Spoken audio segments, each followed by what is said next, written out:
नमस्कार, शुभ सकाळ, सुंदर अशा दिवसाच्या सुंदर अशा शुभेच्छा. मी प्राजक्ता आपल्या एका नवीन ब्लॉगमध्ये तुमच्या सगळ्यांचं खूप मनापासून स्वागत करते. आज आहे मंगळवार, आज आहे गणेश जयंती आणि तुम्हाला सगळ्यांना गणेश जयंतीच्या खूप साऱ्या शुभेच्छा. आज तुमचा प्लॅन काय आहे? माझा तर आजचा दिवस खूप असा बिझी जाणार आहे, कारण जसं मी म्हटलं तुम्ही मागचा ब्लॉग बघितला आणि तुम्ही त्या ब्लॉगला खूप छान असा रिस्पॉन्स दिला. तुम्ही छान छान अशा कमेंट केल्या. तुम्हाला चॉकलेट बिझनेस बद्दल अजून काही माहिती असेल तर मला नक्की कमेंट करून सांगा.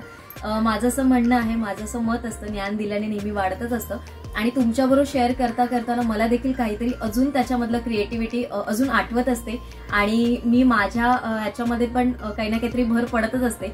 तर तुम्हाला काही सजेशन्स हवे असतील, तुम्हाला काही माहिती हवी असेल तर मला नक्की कमेंट करून सांगा.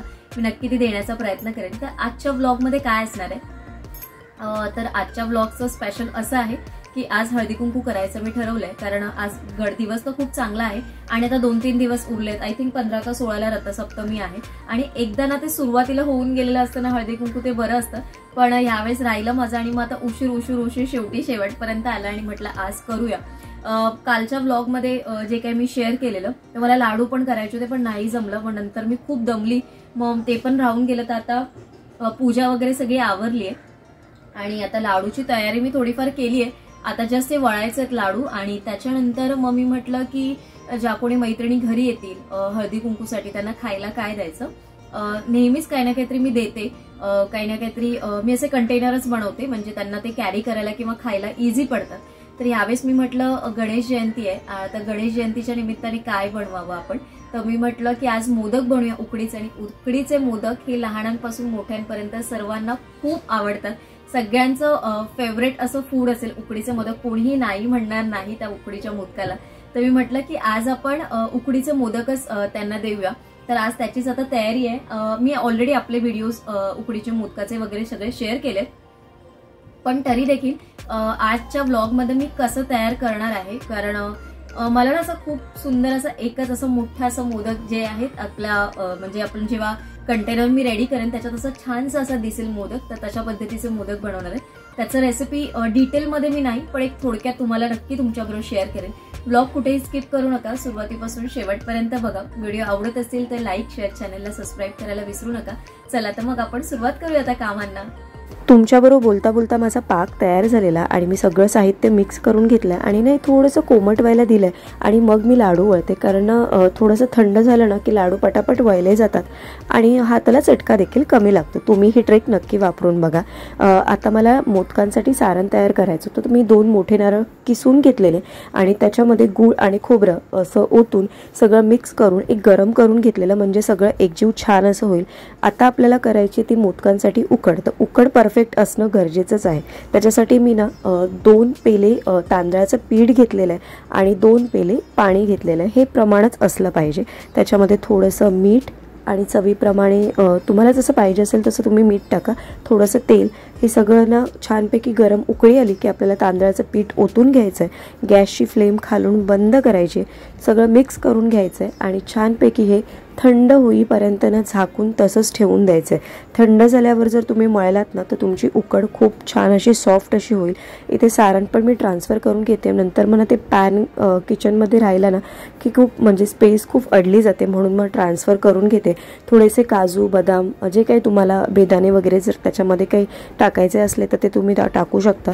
तर मी ते इथे टाकून घेतलेत. आता ना पीठ मळताना ना नेहमी बघून घ्यायचं आपण की आपण छानपैकी ना त्याचा हातावरनं गोळा करून घ्यायचा आणि तो गोळा कुठे फुटतोय का, कुठे क्रॅक जातोय का, अशा पद्धतीने करून घ्यायचा. आणि साईड बाय साईड मोदक बनवायला घ्यायच्या आधी ना बाकीची तयारी करून घ्यायची.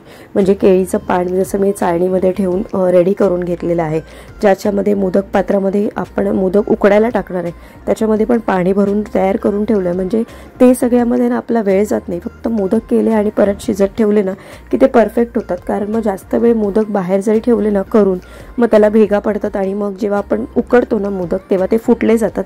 तुम्ही बघू शकता जसं मी म्हटलं की कुठेही क्रॅक नाही गेला पाहिजे जेव्हा आपण मळतो तेव्हा. म्हणजे अशा पद्धतीचं सुंदर असं मऊसूत पीठ मळलं गेलं पाहिजे. अशा पद्धतीनेच मी नेहमी करण्याचा प्रयत्न असतो. मला देखील पहिले जमत नव्हते. मी देखील आता लग्न केल्यानंतरच जेव्हा इथे आली आणि सगळं करायला लागले एकटीने तेव्हाच मला कळलं. आईकडे मी करायची मोदक, पण आई मला पाती जी असते हातावर वळून द्यायची आणि मग मी त्याच्यात सारण भरून मग मी मोदकांना कळ्या पाडायची. तर कळ्या मला पहिल्यापासून जमतच होत्या, पण पाती करायला मला जमतात, पण ना त्याच्यात माझा खूप वेळ जातो, म्हणून मग मी ना लाटूनच करते. जेव्हा कमी असतील, जेव्हा मला काही कार्यक्रम नसेल, घरातच बनवायचे असतील, तेव्हा मग मी पातीचा करते. आणि ज्या दिवशी पूर्ण वेळ असतो ना माझ्याकडे, तेव्हा मग पाती मी हातावर वळते तेलाने. पण आता मला जेव्हा वेळ नसतो, म्हणजे मला जास्त क्वांटिटी करायची असते ना, तेव्हा मी लाटणीनेच लाटते. तर अशा पद्धतीने खूप छान सुंदर असे मला जसे पाहिजे होते तसेच मोदक मी बनवले. पहिला मोदक मला असं वाटलं थोडासा छोटा असा झाला, पण मग नंतर मग मी थोडासा गोळ्याचा अंदाज वाढवला आणि छानपैकी असे मोदक मस्तपैकी करून घेतले. आता हे सगळे मोदक चाळणीवर मला प्लेस करून घेणार आहे आणि मी खूप गर्दी करून असं ठेवणार नाही. एका वेळेस मला आय थिंक 8 मोदक आले चाळणीमध्ये, कारण मोठी साईज होती म्हणून. आणि मग मी काय केलं, जवळजवळ चार वेळा तरी मी हे म्हणजे 4 राऊंड तरी मी लावले, 4 ते 5. आणि 5व्या राऊंडमध्ये कमी मोदक होते, पण जवळपास 35 ते 36 होते, 40 नव्हते, 36पर्यंत मोदक माझे सगळे झालेले. आणि याच्यावर ना आता एक केशर जसं साईडला लावलं ना, तर ते जेव्हा उकडून येतात ना, तेव्हा त्याचा कलर खूप उभरून येतो आणि खूप छान असे मोदक दिसतात, म्हणून साईडला एक एक एक एक एक एक करून असं केशर ठेवते. आणि हे मोदक एक 10 ते 12 मिनटं मी स्टीम करून घेणार आहे. आणि स्टीम जेव्हा आपण करतो तेव्हा त्याला मध्येच एकदा उघडून बघायचं नाही. एकदा तुम्ही ठेवलं की घड्याळ लावून 10 ते 12 मिनटासाठी ते शिजवून आपल्याला घ्यायचे असतात. तुम्हाला वाटलंच तर थोडंसं 15 मिनटं बघू शकता, कारण जेव्हा आपण ठेवतो आणि जेव्हा वाफ उघडून जेव्हा बघणार, जेव्हा तयार झालेत की नाही हे बघण्यासाठी ना, तेव्हा तुम्ही हात लावून बघा. थोडंसं तुम्हाला जर चिकट वाटलं की हाताला चिटकतंय, तर अजून एखादं 2-3 मिनटं तुम्ही स्टीम करा, पण त्याची गरज नसते. 10 ते 12 मिनटात आपले उकडीचे मोदक छानपैकी तयारच होतात. तर इथे बघू शकता माझे मोदक छानपैकी असे तयार झालेले आहेत. आणि आता हे काढून घेऊन थंड करून ना मी असे एका डब्यात जसे जसे होतील तसे तसे डब्यात छानपैकी भरून ठेवलेत. तर फायनली मोदक बनवून झालेत, कारण तेच मोठा टास्क होतो. कारण कधी कधी जर उकड नाही जर व्यवस्थित आली, बऱ्याच वेळा असं होतं उकड नीट येत नाही आणि मग मोदक फसले जातात. तर उकड एकदा नीट आली ना की मग सगळं पुढचं टेन्शन अजिबात नसतं.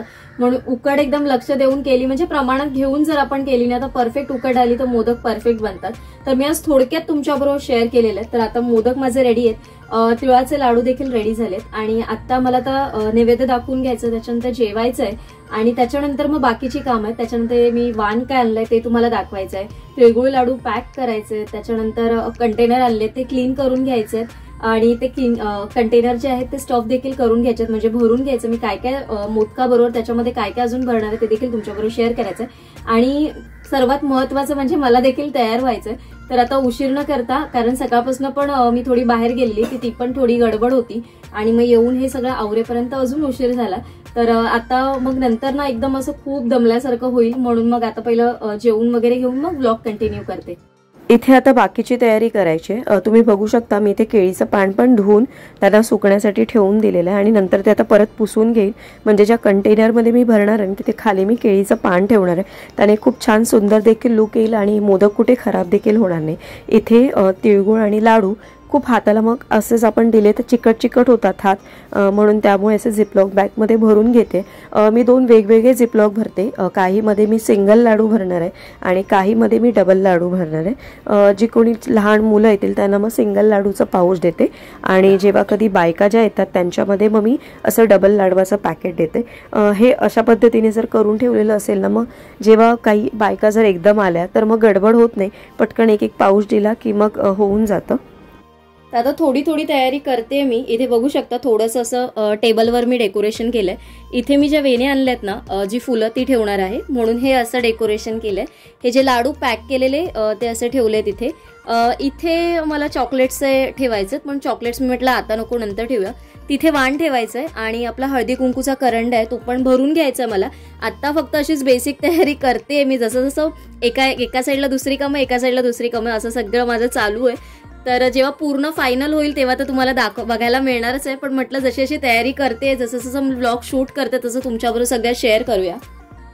तर आता वाण पण बघून घ्या. तर वाणासाठी मी असे डब्बे आणलेत आणि ना हे डब्बे मला होलसेलमध्ये खरंच खूप छान असे मिळाले डब्बे.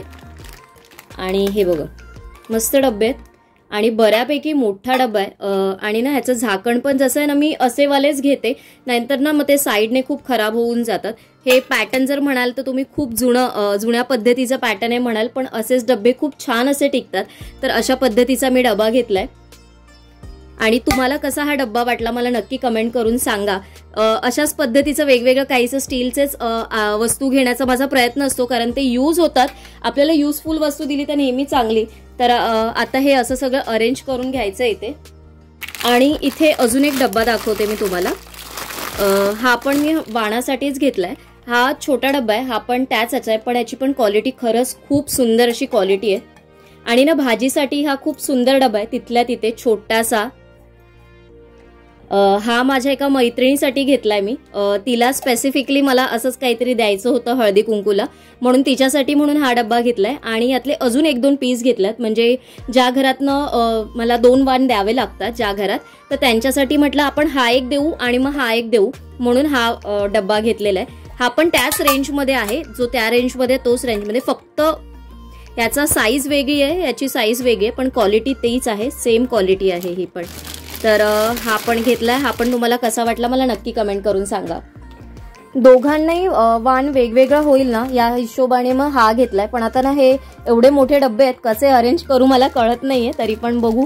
एक 4 ते 5 वाण मी इथे काढून ठेवते. आता तुमच्या बरोबर बोलता बोलता ना मी आता माझं चॉकलेटचं पॅकिंग करून घेते, पोटली भरून घेते. त्या दिवशी मी नव्हती भरलेली, फक्त तुम्हाला दाखवण्यापुरतीच एक भरलेली आणि मी नव्हता भरला, तर ते देखील करायचं. छोटी छोटी कामं ना भरपूर असतात, आपल्या लक्षात नाही राहत. म्हणजे साडी पण मी फक्त साडी तयार करून ठेवली आहे, म्हणजे सिलेक्ट करून ठेवली आहे कुठली नेसायची, पण बाकीचं काहीच अजून ज्वेलरी वगैरे काही बघितलंच नाही, ते पण बघायचं आहे. या सगळ्यामध्ये ना मला मिस्टर मगासपासून बोलतात, अगं कशाला आपण विकत आणलं असतं सगळं. पण ना स्वतःच्या हाताने बनवून समोरच्याला खाऊ घालणं ही गोष्टच खूप वेगळी असते. मला त्याच्यात खूप आनंद मिळतो. आणि म्हणजे असं ह्याच बाबतीत असं नाही किंवा मी व्हिडिओ शूट करते म्हणून या सगळ्या गोष्टी असं बनवते असं नाही. तुम्ही कधी माझ्या घरी आलात आणि कोणालाही विचारलात ना तरी जेवणाच्या बाबतीत तुम्हाला हेच बोलतील की हिला खूप करायची आवड आहे आणि हे सगळं बनवतच असते. कोणी आलं घरी ना तरी वेगवेगळ्या प्रकारचे डिशेस त्यांना बनवून खाऊ घालणं मला खूप आवडतं, ते नेहमी करतच असते. आज पण माझं असं म्हणणं होतं की काय करू, तर अनायसे बोलतात ना मागे गणेश जयंती आली, तर मी म्हटलं नाही आपण मोदक बनवूया सगळ्यांसाठी, तर म्हणून ते बनवले. आणि वाणाचं म्हणाल ना तर मला नेहमी असं वाटतं की आपण काहीतरी समोरच्याला जी वस्तू द्यावी ना ती अशी द्यावी की समोरच्याला त्याचा यूज व्हावा. कारण वर्षातून एकदा फंक्शन असतं, असं काही सारखं काही कुठले कार्यक्रम नसतात आपल्या घरी, की कोण येणं जाणं पण नसतं सारखं. तर अशा निमित्ताने येणं होतं, बोलणं चालणं होतं. अशा वेळेस त्यांना काहीतरी छान असं गिफ्ट द्यावं आपल्याकडनं, असंच एक नेहमी मनात एक छोटीशी भावना असते. म्हणून ह्या सगळ्याचा खटाटोप मी करत असते. कारण इतर दिवशी ना मला खरंच अजिबात वेळ मिळत नाही. तुम्ही म्हणाल ना एक कार्यक्रम असतो बिल्डिंगची पूजा, त्याच्यात पण मी सर्वात उशिराच जाते पाया पडायला, कारण कामावरनं येऊन मग घरून आवरून मग वरती जाते मी, त्याच्यात पण मला खूप उशीरच झालेला असतो.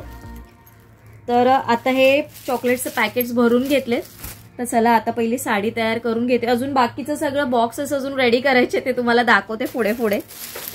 कंटेनर घेतले, ते छानपैकी क्लीन करून घेतले. त्याच्यामध्ये मग आता केळीचं पान ठेवून घेते. 2 बॅचेसमध्ये मी बॉक्सेस भरले, जवळपास 20 बॉक्सेस मी भरून ठेवले, कारण मग नंतर मग आल्यानंतर मग बॉक्स भरणं खूप गडबड होऊन जाते.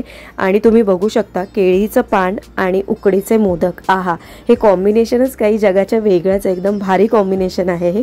मस्त असं दिसतं छानपैकी केळीच्या पानातले मोदक. आणि जसं मी म्हटलेलं की असं एकच मोदक असा सुंदर असा ना, म्हणजे मला खूप आनंद, मस्त म्हणजे भरपूरच आनंद झालेला की मी खूप छान असं सुंदर असं बनवलंय. आणि त्याचबरोबर मी इथे अळूवडी, त्याच्याचबरोबर मेथीचा ढोकळा आणि 1 पीस आणि ना मिनी इडलीच असं कॉम्बिनेशन दिलेलं. नंतर मग त्याच्यामध्ये मी चटणीचे पण पाऊच मी इंडिव्हिज्युअल रेडी केलेले, कारण मग खाताना कोणाला प्रॉब्लेम नको यायला, म्हणून मग याच्यामध्ये इडलीचे पण वेगवेगळे मी पाऊच तयार करून मग मी त्याच्यामध्ये भरलेले. असं वेगवेगळं काहीचं दरवेळेसच करण्याचा माझा प्रयत्न असतो. ह्यावेळेस म्हटलं आता गणेश जयंतीच्याच निमित्ताने आपण मोदक बनवूया, आणि ही कॉन्सेप्ट आहे ना माझ्या मते सगळ्यांना आवडेल, आणि मोदक बघितल्यावरती सगळ्यांचा मूड खूप चेंज होऊन जाईल अशी मी आशा करते. तरी त्या ह्यानेच मी हे सगळे बॉक्सेस तयार करते. तर असं कोणाला खाताना म्हणजे आवडेल असं बघूनच ना मन भरून जातं. तर गेल्या वेळेस मी ना नॉर्मल केलेलं, आय थिंक माझ्या मते मी गेल्या वेळेस ढोकळा त्याच्यानंतर गुलाबजाम बनवलेले मी घरी, जे विदाऊट पाकातले गुलाबजाम असतात ना ते वाले गुलाबजाम बनवलेले. एखाद्या वेळेस मी नक्की येणाऱ्या व्लॉगमधनं तुमच्याबरोबर रेसिपी शेअर करेन. तुम्हाला कुठली नवीन रेसिपी जर बघायची असेल तर मला नक्की कमेंट करून सांगा आणि मी ते लवकरात लवकर तुमच्यापर्यंत नक्की घेऊन येईन. हा माझा प्रयत्न असणारच आहे. त्याला आता कंटेनर हे सगळे पटापट पॅक करून घ्यायचं, कारण ह्याच्यानंतर महत्त्वाचं काम आहे ते म्हणजे मला तयारी करणं, कारण त्याच्यासाठी वेळ उरलाच नाही. आता फार कमी वेळ उरला आहे माझ्या तयारी करण्यासाठी. तुम्ही बघू शकता इथे माझं सगळं सेट झालं आहे आणि तुम्हाला एक फायनल लुक मी आता इथे दाखवलंच आहे. गजरा वेणी जे बायकांसाठी आणलेल्या त्या ठेवून घेतल्यात, चॉकलेटच्या बॅग आणि बाउलमध्ये चॉकलेट पण ठेवून घेतलेत. चला आता तयारी झाली आहे. तयारी ऑलमोस्ट म्हणजे कितीही दिली तरी वेळ कमीच असतो आणि मी जास्त पण मेकअप वगैरे असं काही नाही, साधं सिंपल तयार झाली कारण वेळच नव्हता. आणि देवाची पूजा झाली आहे, देवाला वाण दाखवून घ्यायचंय, सासूबाईंचं वाण काढायचंय, त्यांची ओटी भरायची, कारण प्रत्येक कार्यक्रम काही असेल तर पहिली त्यांची ओटी आणि त्यांचं जे काही असेल तर त्यांची आठवण केली जाते. तर त्यांची आठवण करून मग कार्यक्रमाला सुरुवात होणार आहे आपल्या. माझ्या ज्या कोणी मैत्रिणी येतील घरी येतील त्या किती कम्फर्टेबल कॅमेऱ्याला असतील मला माहिती नाही, पण जर असतील तर मी नक्की तुमच्याबरोबर ते शेअर करण्याचा नक्की प्रयत्न करेन. तर आता जास्तची बडबड न करता मी आता म्हणजे कार्यक्रमाला सुरुवात करते. तर आज काही शूट करायला मला जमलं नाही, पुढच्या वेळेस मी नक्की शूट करेन, कारण तोपर्यंत आपलं चॅनल अजून लोकांपर्यंत पोहोचलं असेल. कारण आता इथे कोणाला माहिती नाही की मी असे व्लॉग्स बनवते, त्याच्यामुळे तेवढे कोणी कम्फर्टेबल नव्हते. पुढच्या वेळेस नक्की म्हणजे पुढच्या वर्षी नक्की मी असा मोठा व्लॉग शेअर करेन सगळ्या मैत्रिणी बरोबरचा. तर आता खूप उशीर झालाय, ऑलमोस्ट 10:30 पावणे 11 होऊन गेले आणि आजचा ब्लॉग मी इथेच संपवते. आजचा कार्यक्रम खरंच खूप छान झाला आणि जो मी विचार केलेला ना, जे खाऊचा बॉक्स बनवायचा, जो उकडीचे मोदक, त्याच्यामध्ये अळूवडी, असं जो छान मिनी इडली असं जो होतं ना, सगळ्यांना खूप आवडला. आणि मोदक जसं मी म्हटलं सगळ्यांना खूपच आवडतात. मोदक बघूनच बोलतात ना, म्हणजे एक काय बोलतात ना, मूड चेंज होऊन जातो मोदक बघितल्यानंतर. आणि तो छान असं सुंदर असं मोदक दिसत होतं, त्याच्यावर छानपैकी असे केशर, आहा. तर खूप छान झाला कार्यक्रम. तर आजचा व्लॉग इथेच संपवते. तुम्हाला कसा वाटला, तुमचे काही सजेशन्स असतील मला नक्की कमेंट करून सांगा. व्हिडिओ आवडत असेल तर लाईक, शेअर, चॅनलला सबस्क्राईब करायला विसरू नका. लवकरच भेटू माझ्या नवीन व्हिडिओसोबत. तोपर्यंत सगळ्यांना Shri Swami Samarth. Bye bye and take care.